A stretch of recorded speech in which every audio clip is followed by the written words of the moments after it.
Hey guys, good morning. Happy Tuesday. It's Daryl here. It is 6 a.m. here in Connecticut on the East Coast. All right, I thought about doing this video and not doing it. I'm going to give you guys my honest opinion. Yeah, it might not be something you all agree with. Some of you might be surprised. I don't know. This is what got me thinking. On a couple different social media platforms in the last couple days, I've seen short videos by police, mostly in their cruisers, in their full uniform. And they're short videos with the police saying that they just got a call from a Black Lives Matter movement, from proposing, to have a march, to have a protest. And the police department got a call to come out and be present and protect and watch over the Black Lives Matter protest. So, of course, this doesn't. If you're going to have a protest that's saying defund the police are bad, disband the police, and then but you ask for the police to be there for your own safety, that does not look good. That looks hypocritical. It looks a little ridiculous. Okay, I don't know if it's true or not. I Googled it. I tried to check different news reports, articles, and I could find nothing to support these officers, these allegations. But it got me thinking. I wondered, the officers seemed genuine. They didn't seem angry or anything. They just seemed like matter of fact. To me, it's, I'm a pretty good judge of people telling the truth and manipulating it. And they seemed to believe what they were saying. It made me wonder who actually made the phone call.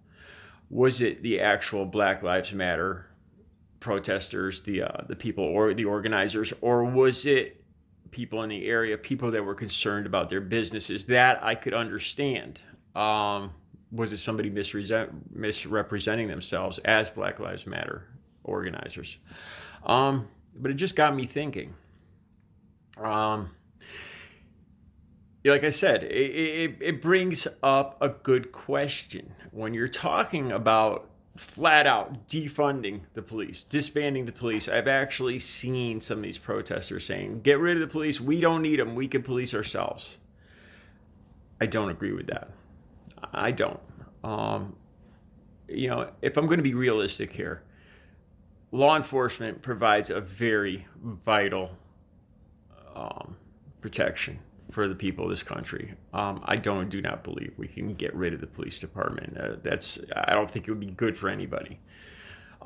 Look at traffic enforcement as one example.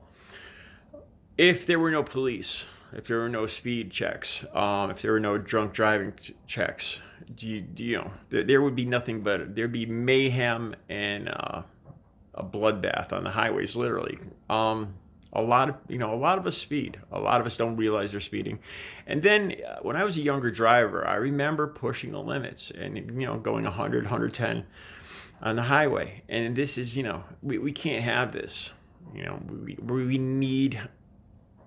We need a branch of our society to enforce laws to watch over this. And that's just one instance of traffic.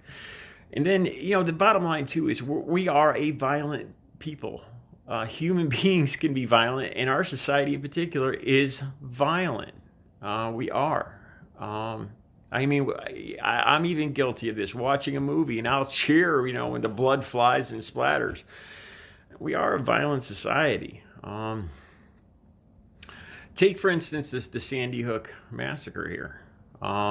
Who would have responded to that if there were no police?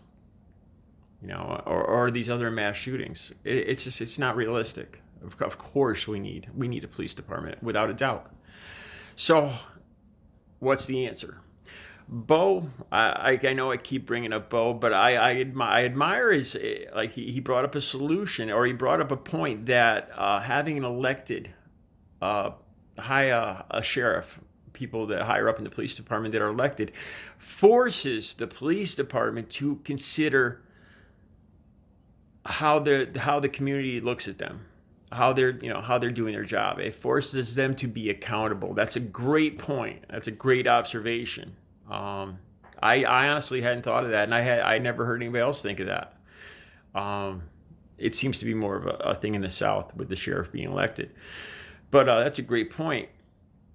I think police need to be accountable. They do. I don't think they should be able to go from one jurisdiction to the next when they start getting a bad rep or bad reports in one area, which seems to happen quite a bit, where they could just move to another police department and these reports of over excessive force don't follow them. I think that's important. And I really believe, especially when it comes to drugs, and I talked about drug dealers too. I think a lot of drug dealers could benefit from being put in programs, because what I saw, the drug dealers I saw were addicted to the money and the power. They would get arrested, they come right back out, and it wasn't because they were poor or anything like that. They were addicted to the power and the money, just like I was addicted to the drugs. I think a lot of these people would benefit from social programs, providing they didn't have a violent history. Now, if you have a violent history, this is why we need the police department. We do need a branch of our society to deal with, and then there's mentally unstable people, mentally unstable people that need to be handled, to be dealt with. We need the police. We do. So I don't know if some people will disagree with me for that, but I think the police department too should represent the community that it's a part of. If the community is 60% African American, then the police department should be 60% African American. It just makes sense. So they're a part of the community that they're enforcing. They have a better understanding, a better rapport with the people that they're working for. And we have to keep that in mind too, that they are working for us. And I think, they have to keep this in mind, that they are working for us. They're working to protect us. They're not working to scare, discipline, to manipulate, to coerce us. One more thing. When I was younger, I was always a little afraid of police, and I don't know why I was. I was brought up around guns and everything, but all the equipment hanging off the belt, the guns and everything. Like I said, I was brought up shooting guns, but there was something about police that made me feel uneasy. I think deep down it was just the fact that this person had the power of life and death over everybody around him. And that scared me as a kid.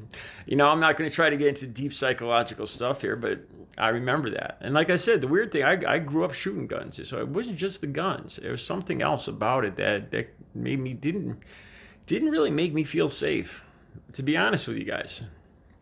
But anyway, so this is just some of my thoughts on.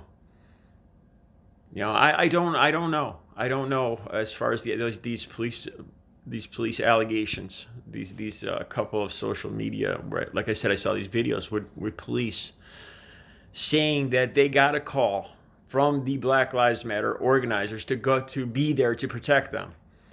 And like I said, if that were true, it really shows that there's a problem here. If you're asking police to protect you, and then so that you can go out and protest and say that the police should be disbanded, and you want to be protected by the police while you say this, I'm hoping that people aren't that hypocritical, that there was a misunderstanding, that somebody else was the people that called for the police. I'm really hoping that's, I'd like to believe that that's the situation. But if it is true, then there's a big problem here with the whole disband the police thing. If the very people asking for the police being disbanded are asking for police protection, there's a problem here. like I said, and I support the black, without a doubt, you know, I support the Black Lives Matter movement, and I do support that there needs to be change, but realistic change, you know, not just something that sounds, not just angry, vindictive words, you know, real creative solutions that will work, that will bring about a better society. All right, you guys have a good Tuesday.